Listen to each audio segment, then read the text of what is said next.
नमस्कार। लाल बाल पाल, लाला लाजपत राय, बाल गंगाधर तिलक और बिपिन चंद्र पाल, ये तीनों, ये तिकड़ी, ये मिलके अंग्रेज़ों का नाक में दम कर दिया था। ये जो कांग्रेस पार्टी हुआ करती थी उसके दो गुट बन गए थे, एक नरम दल और गरम दल। ये तीनों गरम दल का हिस्सा थे। इसका मतलब ये रिवॉल्यूशनरी मेथड से आज़ादी चाहते थे। ये नहीं चाहते थे कि अंग्रेज़ों से सिर्फ बात करके आज़ादी लिया जाए, कि उनसे लड़ के भी आज़ादी लिया जाना चाहिए और पूर्ण स्वराज या फिर पूरी तरह से आज़ादी चाहिए था। आज मैं इन तीनों में जो पहले हैं लाला लाजपत राय, उनके बारे में बताना चाहूँगा आपको। लाला लाजपत राय की ज़िंदगी में बहुत बदलाव आए। वो पढ़ाई कहीं से किए, उन्होंने काम कहीं और पे किया और हर फील्ड को उन्होंने टच किया, चाहे वो पॉलिटिकल हो, सोशल हो, एजुकेशन हो, हर फील्ड में उनका कंट्रीब्यूशन है। तो सबसे पहले शुरू करते हैं हम उनके जीवनी से। उनका जन्म हुआ था फिरोजपुर डिस्ट्रिक्ट, आज का जो पंजाब है, फिरोजपुर डिस्ट्रिक्ट में हुआ था 1865 को। उनके पिताजी और माताजी, जो पिताजी थे उनके, वो टीचर हुआ करते थे उर्दू और पर्शियन के। उनके जो माताजी हैं वो गृहिणी थी और उनके जो दादाजी थे वो जैन मंदिरों के ट्रस्टी थे और जैन मंदिरों, जैन आर्य समाज के काफ़ी ज़्यादा करीब थे वो।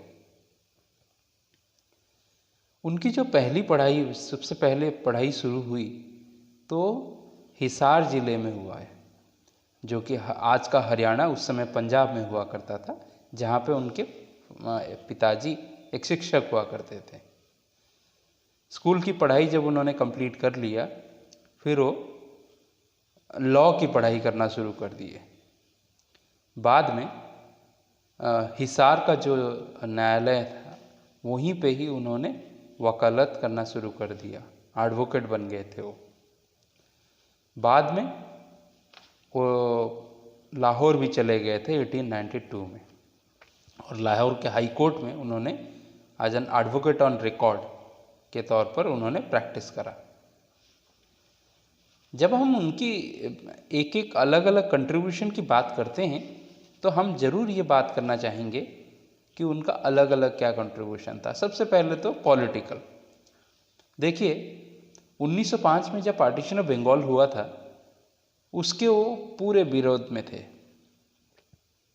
इसी के वजह से वो इतना पॉलिटिकल एजिटेशन और इतना रैलीज वगैरह निकाले कि ब्रिटिश वालों ने उनको बिना कोई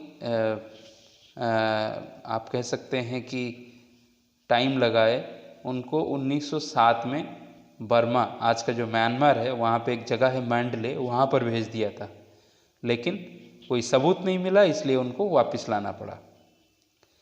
बाद में क्या होता है, वो अपना पॉलिटिकल एजिटेशन चालू रखते हैं। 1914-15 में उन्होंने फॉरेन में अपना सपोर्ट जुटाने के लिए इंग्लैंड में और यूएस में वो चले जाते हैं। यूएस में जब वो जाते हैं तो क्या होता है, यहाँ वार छिड़ जाता है, आपको पता ही होगा। 1914 को प्रथम विश्व युद्ध, वर्ल्ड वॉर 1 शुरू हो गया था, जिसके वजह से वो इंडिया नहीं आ पाए और ब्रिटिश का यही मंशा था कि वो नहीं आए, तो वहीं पर रुकना पड़ा उनको। तो फिर क्या होता है कि वहाँ पे वो सपोर्ट जुटाने के नाम पे वो होम रूल मूवमेंट करके एक शुरू करते हैं अमेरिका के। हालांकि एक साल पहले ही उन्हीं के ही जो मैंने त्रिमूर्ति कहा, उन्हीं के ही जो बाल गंगाधर तिलक हैं, उन्होंने होम रूल मूवमेंट इंडिया में शुरू कर दिए थे। 5 साल बाद जब वो हिंदुस्तान में वापस आते हैं 1919 और 20 में, तो उस समय उन्होंने रोलर टाफ्ट और जलियांवाला बाग जो मैसेकर हुआ था उसके खिलाफ उन्होंने काफ़ी प्रदर्शन किया, ब्रिटिशों के नाक में दम कर दिया था। बाद में उन्हीं के ही कहने पर, उन्हीं के ये जो नॉन कोऑपरेशन मूवमेंट जो हुआ था, जो असहयोग आंदोलन हुआ था, उन्हीं के ही बढ़ावा के वजह से गांधी जी को शुरू करना पड़ा था ये। और पंजाब में और उत्तर भारत का एक तरह से आप कह सकते हैं वो नेतृत्व कर रहे थे। 1922 में अचानक से चारी चौरा जो इंसिडेंट, जो गोरखपुर के पास जो पुलिस स्टेशन को जला दिया गया था, उस वायलेंस के वजह से, उस हिंसा के वजह से गांधी जी ने नॉन कोऑपरेशन मूवमेंट को एकदम से बंद कर दिया था और मना कर दिया था, उन्होंने सहयोग देना बंद कर दिया था, जिसके वजह से लाला लाजपत राय थोड़ा, उनको बहुत झटका लगा था और वो थोड़ी दूरी बना लिए थे गांधी जी से। उनका कहना था कि नहीं, हमको लगातार करना चाहिए, क्योंकि हम अगर अभी ब्रिटिश के खिलाफ नहीं जाएंगे तो फिर आज़ादी कैसे आएगा। खैर आगे चलते हैं, फिर क्या होता है, वो ऑल इंडिया जो ट्रेड यूनियन के कांग्रेस का प्रेसिडेंट बनते हैं। बाद में क्या होता है, उनको डेप्यूटी लीडर बना दिया जाता है सेंट्रल लेजिस्लेटिव असेंबली, जो आज का संसद है। ब्रिटिश के समय सेंट्रल लेजिस्लेटिव असेंबली होता है, 1926 में उनको डेप्यूटी लीडर बनाया जाता है। वो रहने के समय ही आपको पता होगा 1927-28 में क्या होता है, साइमन कमीशन का गठन होता है। तो 7 मेंबर का एक कमेटी होता है, जिसके जो चेयरमैन होते हैं वो साइमन होते हैं। तो साइमन के वो सातों के सातों क्या होते हैं, विदेशी होते हैं, अंग्रेज होते हैं, जो कि नागवार था लाला लाजपत राय जी को। उनका कहना था कि हिंदुस्तान के आज़ादी और हिंदुस्तान के आप बात कर रहे हैं कैसे रूल करना है इंडिया को, और उसमें इंडिया में कानून किस तरह बनना चाहिए, और उसमें कोई इंडियन है ही नहीं, कोई भारतीय है ही नहीं। तो इसलिए उन्होंने इसको प्रोटेस्ट करना शुरू कर दिया। इवन उन्होंने जो सेंट्रल लेजिस्लेटिव असेंबली है वहाँ पे एक रेजोल्यूशन भी पास करवाया कि हम साइमन कमीशन के खिलाफ हैं। 1928 में जब साइमन आते हैं इंडिया में, तो फिर पूरा पंजाब और अमृतसर वगैरह, लाहौर वगैरह में उन्होंने क्या किया, पूरा प्रोटेस्ट करवाते हैं, जो कि वो लीड करते हैं। अगर हम उनका सोशल जो कंट्रीब्यूशन है देखें, तो 1897 में उन्होंने हिंदू रिलीफ मूवमेंट करके एक संस्था बनाया था। वो संस्था क्या था कि 1890s में काफ़ी ज़्यादा फमीन हुआ, सूखा पड़ा, काफ़ी फ्लड्स हुआ, जिसके वजह से क्या हुआ कि बहुत सारे लोगों को खाना नहीं मिला, जो कि भूख में मर गए। तो उनके परिवार वाले, जो कि ऑब्वियसली दुखी थे, तो अब क्या कर रहे थे, जो क्रिश्चियन मिशनरीज थे इंडिया में, उन्होंने उनको चावल देने के ये से या फिर खाना देने के जो लालच दिखा के उन्होंने क्या किया, इनको कन्वर्ट करना शुरू कर दिया। बच्चों को भी वही किया। तो इसी को बचाने के लिए उन्होंने वो हिंदू रिलीफ मूवमेंट शुरू किया था, जिसके तहत उन्होंने आश्रम बनाया, खाने का जो जगह होता है वो खाने का बहुत सारा ऐसे बंटवाया, जैसे लंगर वगैरह लगवाया, तो भंडारा करवाया उस तरह से, ताकि लोग बाग सिर्फ खाने के वजह से कोई दूसरा उसका फ़ायदा नहीं उठा पाए। उन्होंने काफ़ी ज़्यादा किताब वगैरह लिखा था, बहुत सारे ऐसे किताब हैं जो पूरा आज भी हम अगर बोलें मायने रखता है आज के संदर्भ में भी। जैसे यंग इंडिया, देखिए गांधी जी के यंग इंडिया वाले न्यूज़पेपर में मत जाइए। यंग इंडिया एक किताब था जो कि लाला लाजपत राय जी ने लिखा था कि युवाओं का क्या समर्थ है और क्या कैसे हिंदुस्तान आज जो शुरू हो रहा है, जैसे आज़ाद होने के लिए अभी नौजवान की स्थिति में है और उसे अभी मूवमेंट करके आज़ादी ले जाना चाहिए। उन्होंने अगला बुक लिखा था इंग्लैंड्स डेब्ट टू इंडिया। इंग्लैंड कितना ऑब्वियस सी बात है, ऋणी हमारा, हम एक्चुअली जितना भी चुकाए हमारे इसके लिए पैसा चुकाए वो भी कम पड़ जाए, उन्होंने वही लिखने की कोशिश किया था। India's will to freedom, message of Bhagavad Gita, जिन्होंने उनको भागवत गीता का उन्होंने क्या किया था, भागवत गीता का जो सार है, समरी है, उन्होंने उस बुक किताब में दिया था। पॉलिटिकल फ्यूचर ऑफ इंडिया और problem of national education in India. फिलहाल नेशनल एजुकेशन पॉलिसी जो आया है, जो रीजनल लैंग्वेज को ज़्यादा बढ़ावा दिया है, इस 2020 का जो नेशनल एजुकेशन पॉलिसी है, सोचिए लाला लाजपत राय जी ने भी उस समय के इस किताब में जो रीजनल लैंग्वेज है उस पर फोकस करने के लिए कहा है।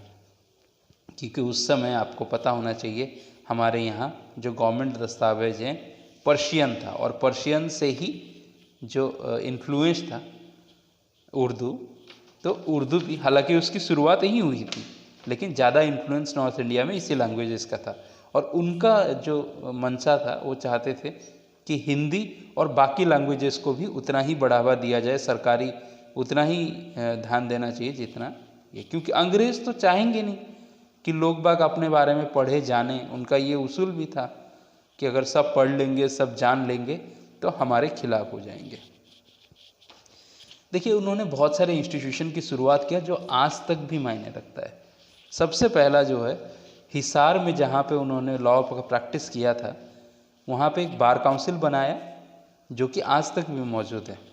हिसार का जो आर्य समाज है, देखिए आर्य समाज वो समाज होता है जो कि एक संस्था है एक तरह से, जो कि वैदिक कल्चर, वैदिक एजुकेशन और सनातन धर्म, और आप कह सकते हैं कि जैसे गुरुकुल की जो उसकी जो सार है, गुरुकुल जिस बेसिस पे पढ़ाया जाता है उस बेसिस पे आर्य समाज हुआ था, और वो एक मेंबर भी थे।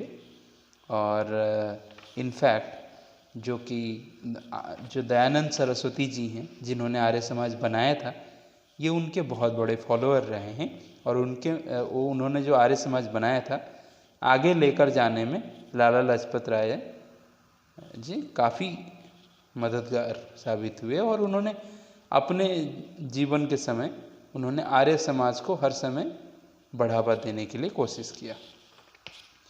आर्य समाज से ही उन्होंने डीएवी, जो आज का डीएवी स्कूल का आपने सुना होगा, तो जो बहुत इम्पोर्टेंट था उस समय, कि जो दयानंद एंग्लो वैदिक स्कूल सिस्टम है, जो आज भी लगभग इंडिया में 800-900 स्कूल मौजूद हैं और बढ़ते ही जा रहा है, वहाँ उनका भी जो फाउंडर कमेटी होता है तो उसको भी उन्होंने शुरुआत किया था। साथ ही साथ उन्होंने आर्य गैजेट करके एक पेपर का फाउंडर थे और एडिटर भी थे। एक इम्पोर्टेंट जो पंजाब नेशनल बैंक है जो आपने देखा है आजकल, वो 1894-95 में उन्होंने ही शुरुआत किया था। तो वो को फाउंडर हुआ करते थे, उनके साथ में भी एक आदमी थे।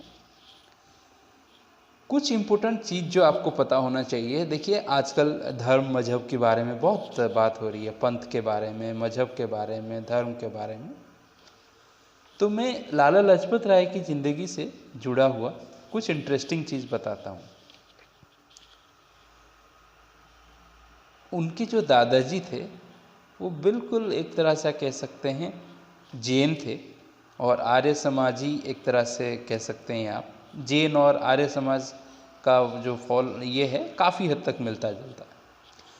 उनके जो पिताजी थे वो पर्शियन और उर्दू पढ़ाते थे, तो जो मुसलमानों की संस्कृति है, इस्लाम की जो संस्कृति है, उससे काफ़ी हद तक उनको ही रिलेटेड टू इट, काफ़ी उनसे करीब थे, उनके करीब वो संस्कृति के करीब काफ़ी थे। तो वो नमाज भी पढ़ते थे और साथ ही साथ इफ्तार भी रखते थे, और जो फास्ट रखते हैं जो मुसलमान लोग बकरीद वगैरह में, ईद वगैरह में, तो वो भी रखते थे। सिमिलरली इवन वो चाहते, एक तरह से उन्होंने क्या किया, जो उनका नाम राधा कृष्ण अग्रवाल था, उन्होंने उस नाम को भी बदल के राधा कृष्ण आज़ाद के तौर पर भी लिखना शुरू कर दिया था। लेकिन उनके जो माताजी थे वो बिल्कुल हिंदू मंदिरों में जाते थे और सिखों के गुरुद्वारों में जाते थे, और उनका जो लगाव था और उनका जो जुड़ाव था वो सिख संस्था के प्रति और हिंदुओं के प्रति ज़्यादा था। लाला लाजपत राय एक ऐसे माहौल में बड़े हुए जहाँ उन्होंने जैनों की संस्कृति भी देखी, सनातन की संस्कृति देखी, हिंदुओं की देखी, सिखों की देखी, और साथ ही साथ इस्लाम की भी देखी। और आगे जाकर उन्होंने हिंदुओं, सिखों के लिए, सनातन के लिए उन्होंने काफ़ी काम किया। उन्होंने अपने पिताजी का रास्ता नहीं चुना।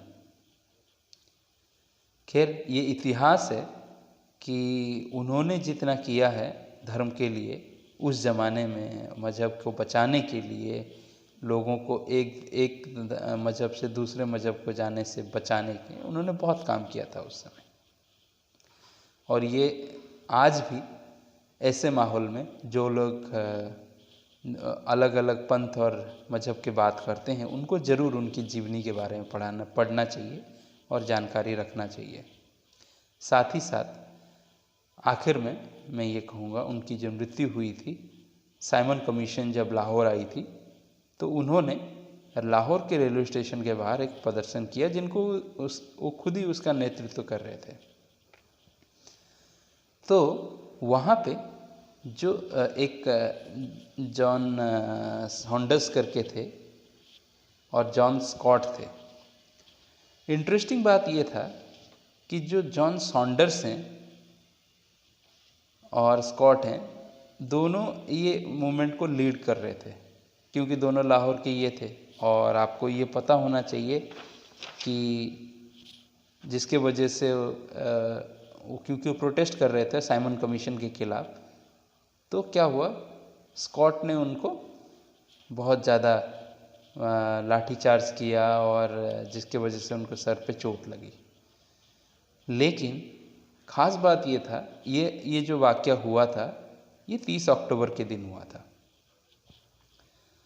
उसी दिन शाम को ही उन्होंने एक सभा रखा और उन सभा में उन्होंने एक बात कहा कि अंग्रेज़ की सरकार जितनी मुझे लाठी बरसाई है, याद रखना चाहिए ये सारा लाठी और डंडा का कीमत पूरे हिंदुस्तान उनसे लेगा आज़ादी के तौर पर। हिंदुस्तान इस मार को, इस लाठी को कभी नहीं भूलेगा। और देखिए, उनका बात सच निकला और आपको पता है जैसे कि हम 1947 में आज़ाद हो गए। और उनका ये कहना ही था, और मानते भी थे इस बात का, कि जाओगे कहाँ, आज़ादी तो हमें मिलेगी, और मिल के ही रहा। खैर, उसी के 17 दिन बाद उनकी मौत हो गई उसी जख्म से। लेकिन उनका जो कंट्रीब्यूशन है और उनका जो व्यक्तित्व है, वो आज भी और सारे नौजवानों को और बड़े बुजुर्गों को तो सब उनकी प्रेरणादायक हमारे लिए हैं और हम याद करेंगे उनको हर समय। तो मैं यही चाहूँगा कि आप भी इनकी ज़िंदगी से कुछ सीखें। नमस्कार।